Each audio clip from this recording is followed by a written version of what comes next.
Hello everyone, welcome to Shriram's IAS YouTube channel. This is your mentor आरजू कक्कड़। इस session के अंदर हम 16 मई से एसोसिएटेड जो भी इंपॉर्टेंट आर्टिकल्स न्यूज़ में हैं उनको कवर करेंगे। So without taking any time मैं आपको पहले एक लिस्ट दिखा देती हूँ, एक इंडेक्स जो है आप देख सकते हो कि आज के इस सेशन में हमें क्या कवर करना है। उससे पहले अगर सेशन अच्छा लगता है सो प्लीज़ ये सेशन डेली होते हैं, mark your attendance bye liking this session. You can give your feedbacks in the comment section. Do share these sessions with the other friends also जो एग्ज़ाम के लिए prepare कर रहे हैं for civil services. And don't forget to subscribe to the channel as well, ताकि जो भी important notifications हैं वो आप तक पहुंचते रहें. आज के सेशन के अंदर जो हम काफ़ी आर्टिकल्स हैं जो हम कवर करेंगे, कुछ प्रीलिम्स से हैं, कुछ प्रीलिम्स और मेंस दोनों से एसोसिएटेड हैं.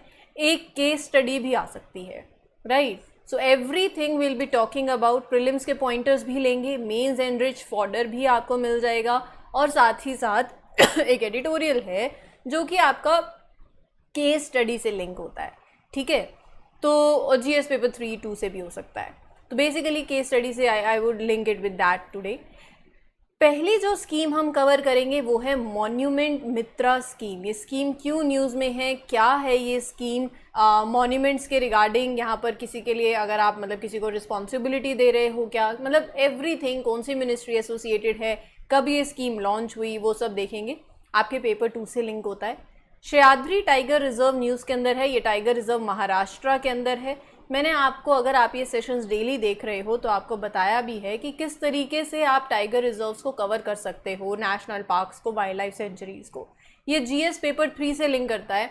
और यहाँ पर हम सह्याद्री टाइगर रिजर्व के बारे में जब पढ़ेंगे तो रिवर एसोसिएटेड मैप में कैसे देखना है चीज़ों को, वो मैं जब ये टाइगर रिजर्व होगा तो साथ साथ आपको बता दूंगी. United nation human rights council बहुत अभी न्यूज़ में है. रशिया यूक्रेन का वॉर हुआ तब भी आई, Russia was suspended. And Sudan crisis के अंदर भी ह्यूमन राइट्स काउंसिल न्यूज़ के अंदर है. तो जीएस पेपर 2 से आप इसको लिंक कर सकते हो.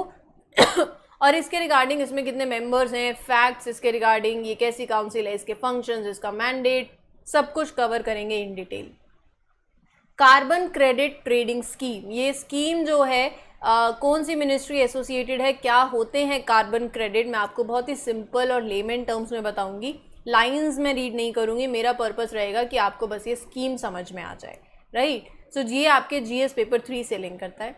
आधार एनेबल्ड पेमेंट सिस्टम अभी न्यूज़ में है, क्या फ्रॉडुलेंट केसेस सामने आए, सो उसके बारे में भी बात करेंगे. ये आपके जीएस पेपर 2 से लिंक होता है.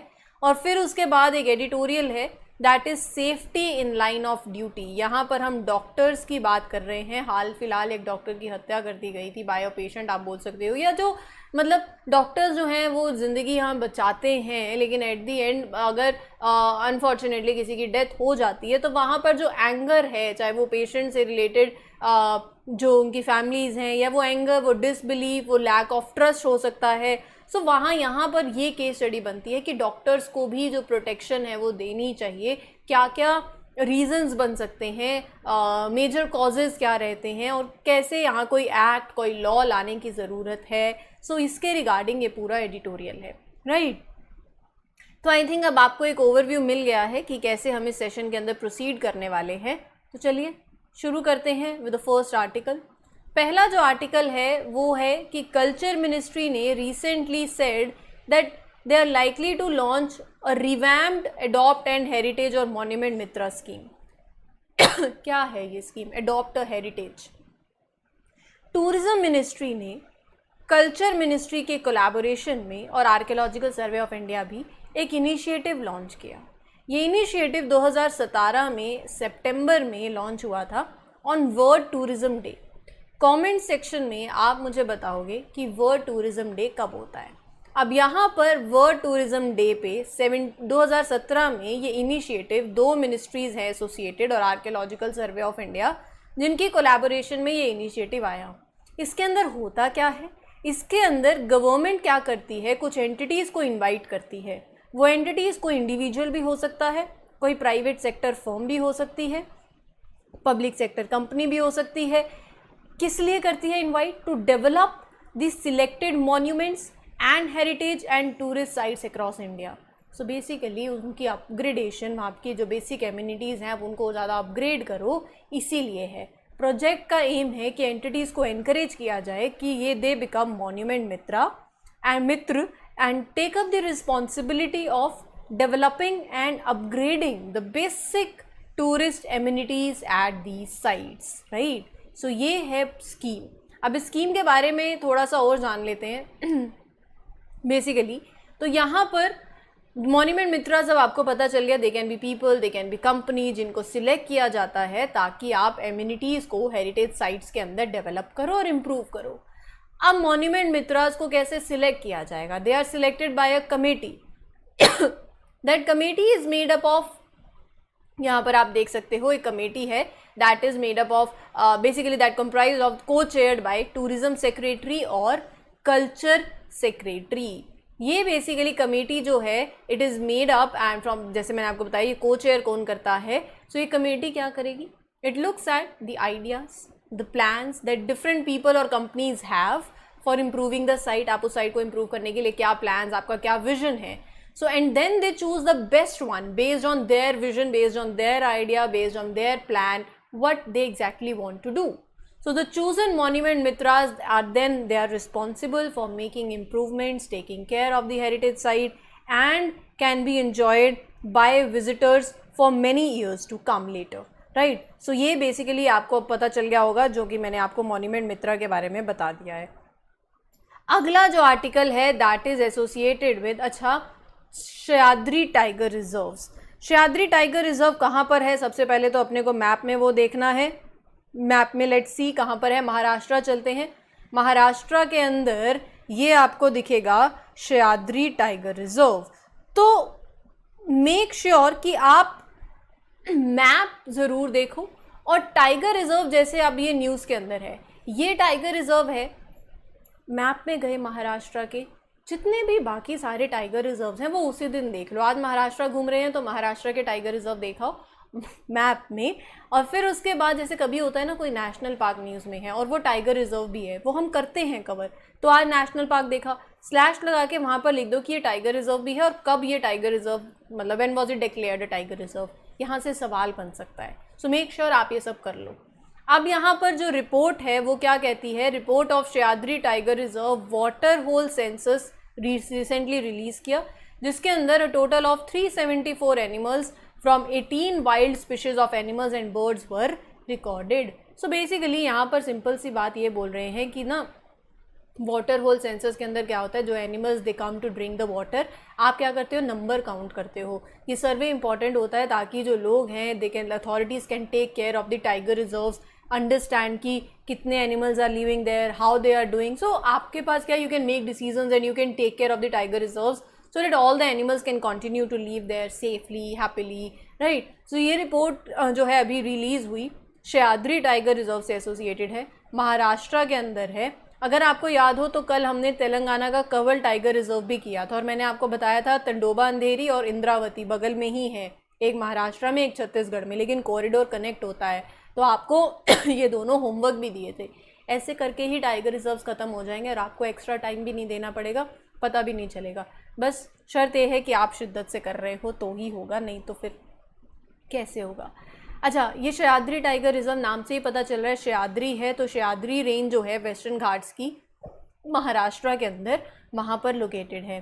कोयना वाइल्ड लाइफ सेंचुरी और Chandoli national park, it combines both the sanctuary and national park in the southern part of Maharashtra. The region of Sahyadri Tiger Reserve includes the area around Koyna Dam, Varna River and many other small rivers and streams that are originating from the Western Ghats. Evergreen, semi-evergreen और moist deciduous forest, ये vegetation आपको यहाँ पर देखने को मिलेगी। The habitat of Sahyadri is composed of woodlands, grasslands and प्लेटू। यहाँ पर आपको एक टर्म देखने को मिलेगा सौदा, ये बेसिकली क्या है अगर आपसे पूछ लिया जाए तो प्लीज़ ये इंपॉर्टेंट टर्म है, ध्यान में रखना। ये लोकली रेफर टू टर्म है, that is the term use to refer to a certain type of soil. उस सॉइल को बोलते हैं lateritic soil, right. So this is a soil that is lateritic soil, local term है ये, that is use there. सबको पता है it is form by weathering and decomposition of rocks over a long period of time. So इसका बहुत ही ज़्यादा importance है क्योंकि it provides habitat to different types of plants there, animals there. इसमें मिनरल्स होते हैं, न्यूट्रिएंट्स होते हैं जो कि प्लांट को हेल्प करते हैं to grow. It can hold the water, moisture that helps them to sustain, right. So that is why this particular soil का जो लोकल नेम है वो इम्पॉर्टेंट है।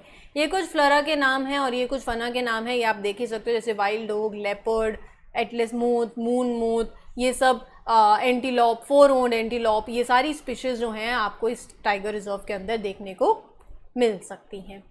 ठीक है, अगला जो आर्टिकल है that is regarding United Nations human rights council. United nation human rights council अभी हाल फिलहाल न्यूज़ में है क्योंकि उन्होंने रिसेंटली एक रेजोल्यूशन अडॉप्ट किया है that aims to further scrutinize the human right violations taking place in Sudan. ये जो रेजोल्यूशन अडॉप्ट किया है इसमें इंडिया ने ना तो हाँ में वोट डाला ना ना में वोट डाला। हमारे लिए वैसे इंपॉर्टेंट हो जाता है UNHRC के बारे में जानना। कितने मेंबर स्टेट्स हैं वो भी बताऊंगी, लेकिन सबको पता है कि that they work together to protect the human rights, to promote human rights around the world.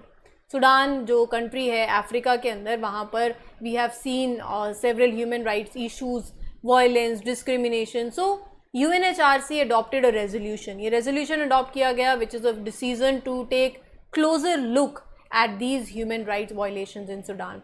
तो रेजोल्यूशन का जो एम है that is to closely examine the situation जो सूडान के अंदर है। अगर आपको याद हो तो ऐसे ही रशिया यूक्रेन वॉर हुआ था, तब भी UNHRC न्यूज़ में था जहाँ पर रशिया को सस्पेंड कर दिया गया था।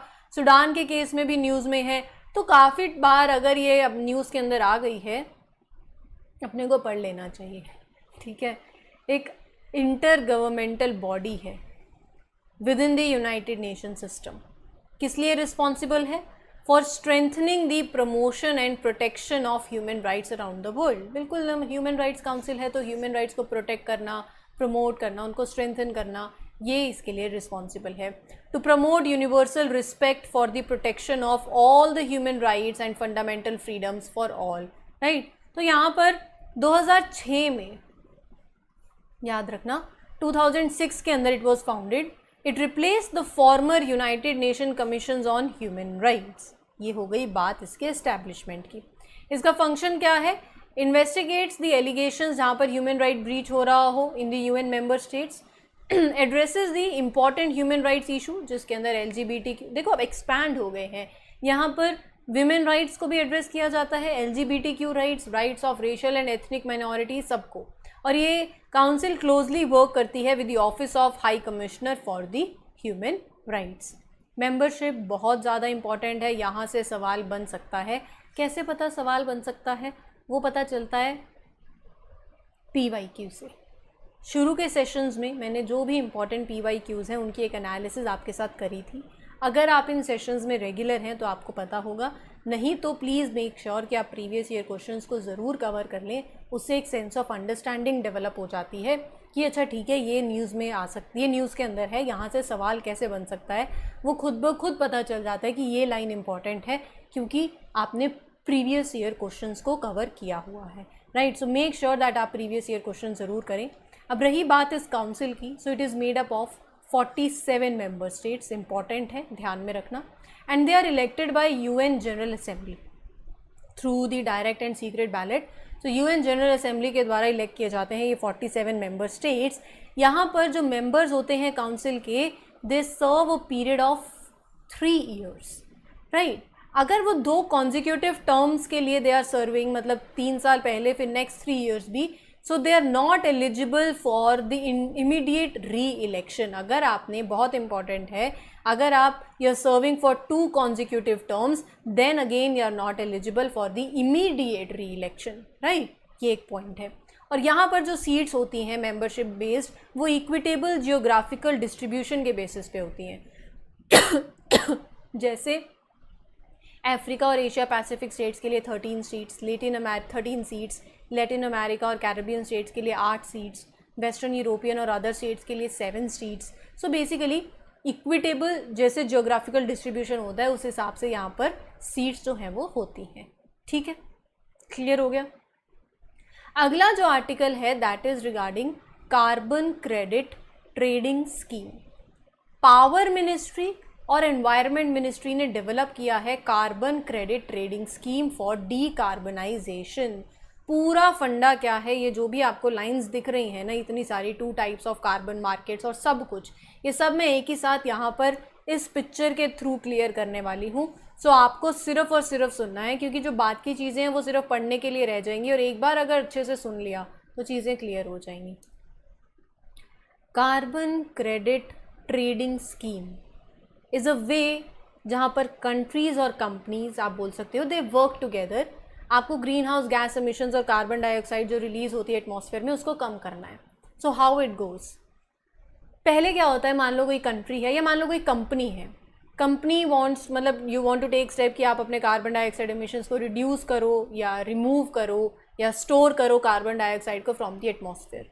तो क्या होता है, जैसे ये हो गई कंपनी ए और ये हो गई कंपनी बी, इन्हें दिया जाता है कार्बन क्रेडिट कि आप इतने अमाउंट का, मतलब इतना कार्बन डाइऑक्साइड जो है आपको, जैसे मैंने बोला कि आप इतना कार्बन डाइऑक्साइड रिलीज कर सकते हो, right. So they get a carbon credit for each ton of carbon dioxide that they have removed, reduced और सिक्वेस्ट्रेड, राइट। सो यहाँ पर क्या होता है, ये जो कार्बन क्रेडिट है, मान लो इस ये एमिटर ए है, ये एमिटर बी है। सो कंपनी ए को बोला कि आपको इतना ही एलोकेट या इतना आपको रिड्यूस करना है, मतलब इतना ही एमिट कर सकते हो, और कंपनी बी को भी बोला कि आप इतना ही एमिट कर सकते हो।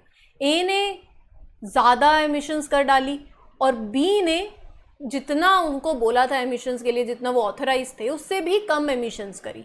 सो अब उनके पास जो सर्टिफिकेट है, जो कार्बन क्रेडिट ट्रेडिंग स्कीम के अंदर जो कार्बन क्रेडिट सर्टिफिकेट्स होते हैं, वो क्या करेंगे, मतलब उनके पास तो बचा हुआ है ना, मैं कुछ और, मैं और ज़्यादा एमिट कर सकती थी लेकिन मैंने नहीं किया, तो जो मेरे सर्टिफिकेट्स हैं, जो जिनसे कि मैं, और जहाँ मैं इन सर्टिफिकेट से जिनसे मैं और ज़्यादा एमिशन अभी कर सकती थी, मैंने किया नहीं तो बचा लिया, वो मैं सेल कर दूँगी। कार्बन मार्केट है, जैसे स्टॉक मार्केट होती है वहाँ पर, और जिसने ज़्यादा, जितने सर्टिफिकेट, जितना उनको एलोकेशन था इतना ही कर सकते हो, आपने उससे ज़्यादा कर दिया तो अब आपको कार्बन सर्टिफिकेट चाहिए रहेंगे, और तो आपने वो परचेज कर लिए।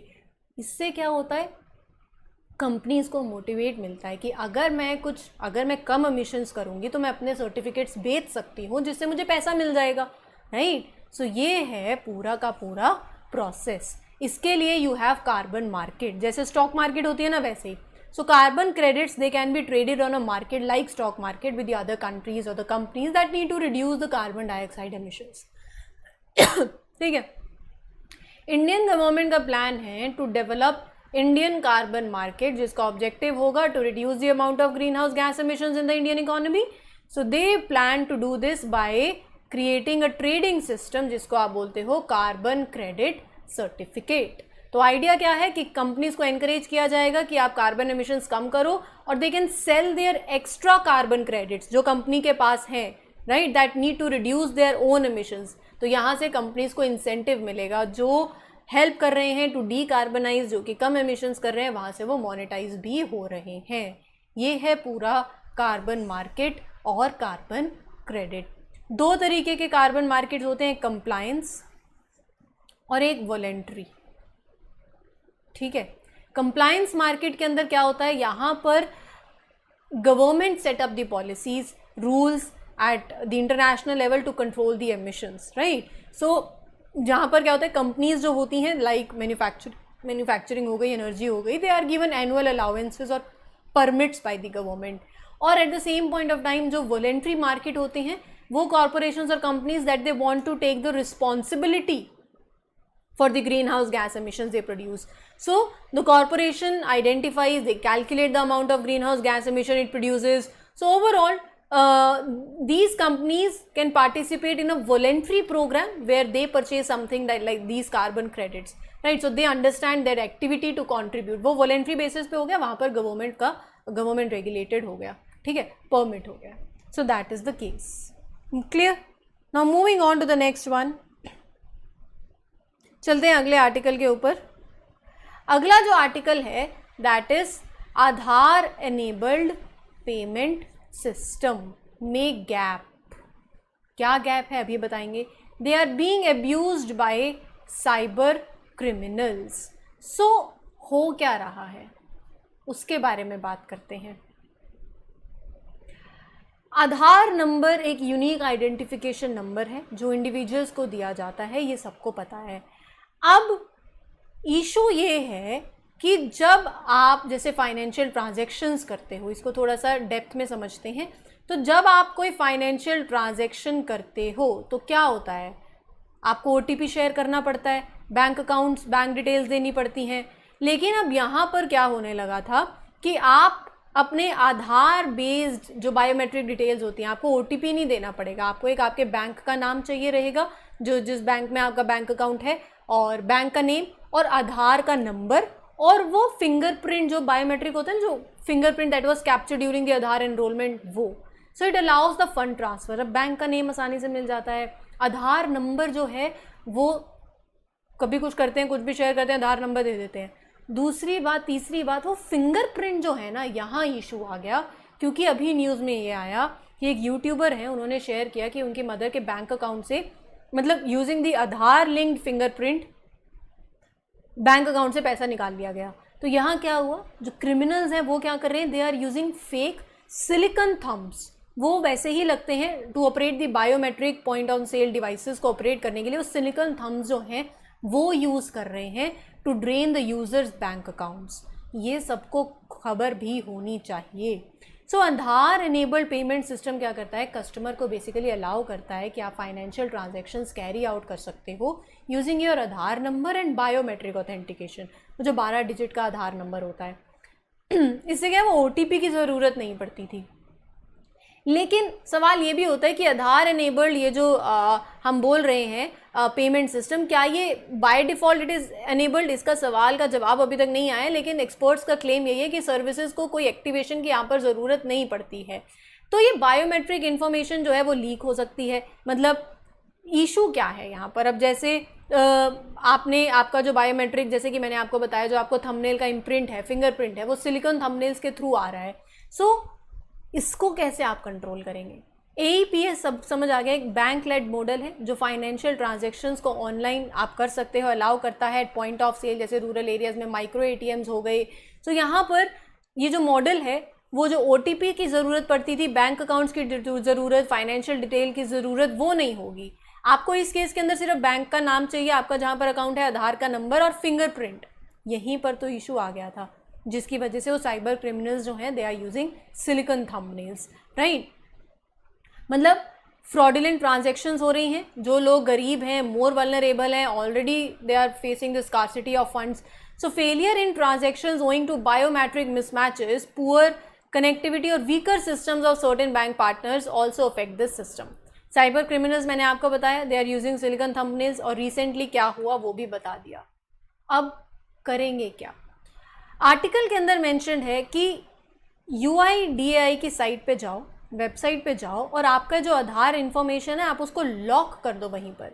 इससे क्या होगा, आपके जो बायोमेट्रिक इन्फॉर्मेशन है, it can not be use to initiate the financial transactions even if compromised. पहली बात, राइट। सो UIDAI की साइट पे जाके अपने आधार की इन्फॉर्मेशन को लॉक करो। 2 फैक्टर ऑथेंटिकेशन मैकेनिज्म जो है, दैट इज मतलब using machine learning based security system, finger image capture to check the liveness of a fingerprint. So basically 2 factor authentication mechanism हो।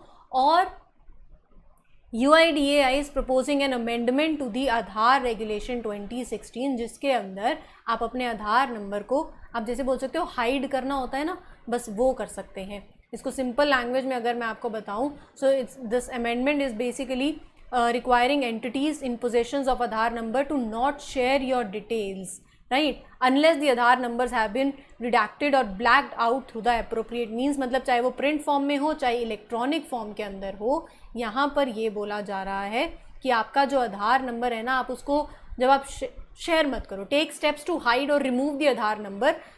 कहीं पर मतलब जहाँ ज़रूरत नहीं है वहाँ पर भी आधार नंबर दे रहे हो, वो नहीं करना है। Protect the privacy and security, unauthorize access या मिसयूज सेंसिटिव इन्फॉर्मेशन का ना हो। इसी के चलते, ये अमेंडमेंट के चलते, सबसे पहले तो इंपॉर्टेंट यही है कि आप अपनी UIDAI की साइट पे जाओ और अपनी आधार इन्फॉर्मेशन को लॉक कर दो वहाँ पर, right. So that was there in news.